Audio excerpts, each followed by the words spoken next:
Bismillahirrahmanirrahim. Assalamualaikum warahmatullahi wabarakatuh. Apa khabar anak cikgu semua? Sihat Okey, kita jawab semula soalan yang menyelesaikan masalah yang melibatkan graf laju lawan masa. Okey. Baik. Ni buku teks kamu muka surat 203. Okey. Graf laju masa di sebelah menunjukkan gerakan sebuah kereta untuk tempoh 14 saat. Okey, 14 saat. Hitung laju purata dalam meter per saat untuk tempoh 6 saat yang pertama. 6 saat yang pertama. Okey. Nilai T jika jarak yang dilalui oleh kereta dalam tempoh 4 saat pertama ialah separuh daripada yang dilalui dengan laju seragam. Nilai V jika percutan 2 saat terakhir ialah 3.5 meter per saat kuasa 2. Terbaik. Okey, so pertama sekali kita selesaikanlah satu per satu dulu. Okey, sebelum tu kita baca dulu ini 5. Maknanya sebelum disukat masanya dia dah ada laju 5 meter per saat. Meningkat sampai 10 daripada 0 hingga 4. Dan 4 hingga 6 dia membawa laju yang seragam, masih lagi 10.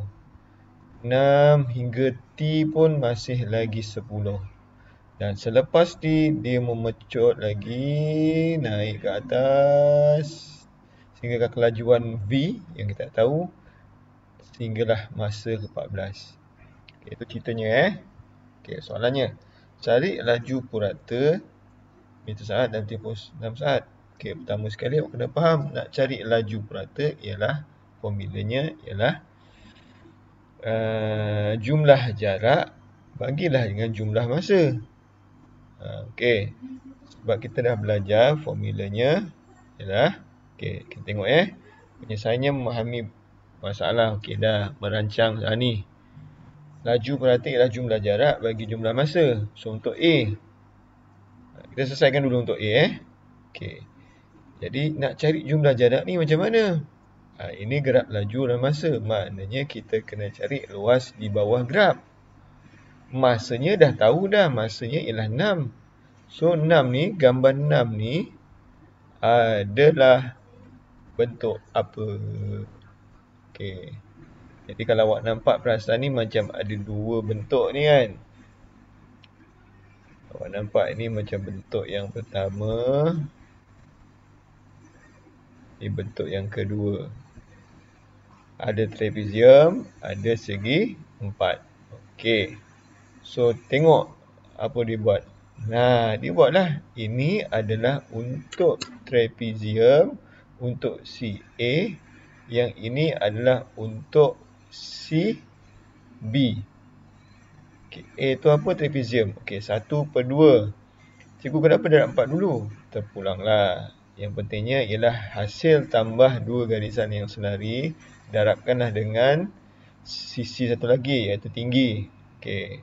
Cikgu, takkan tinggi, kan tinggi ke atas cikgu. Kita dah belajar.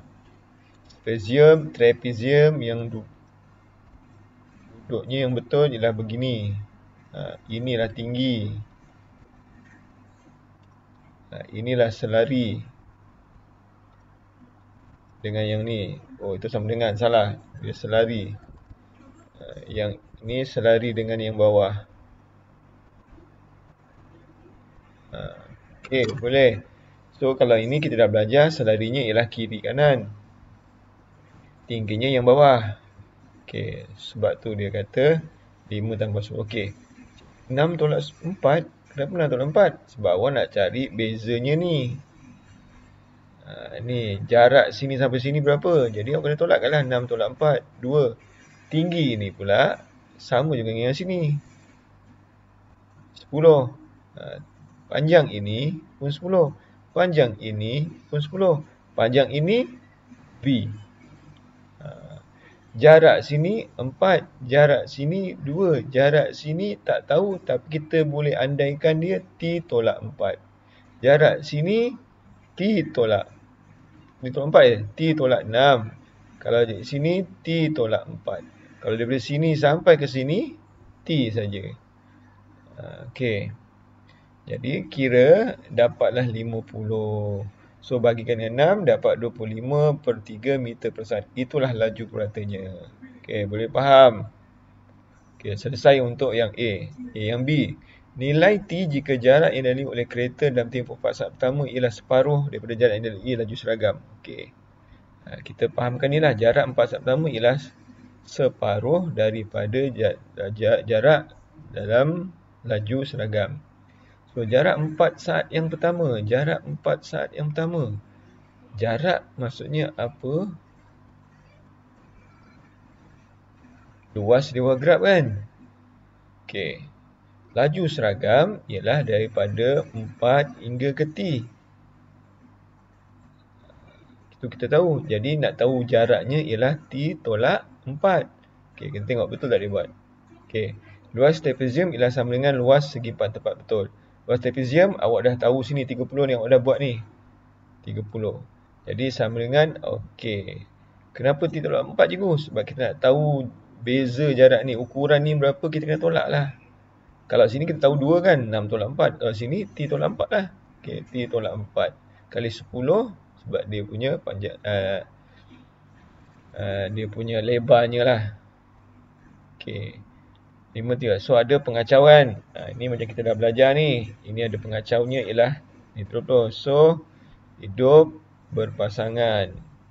Hidup kena adil. Okey, dah dapat 50 dengan 5T. Betul?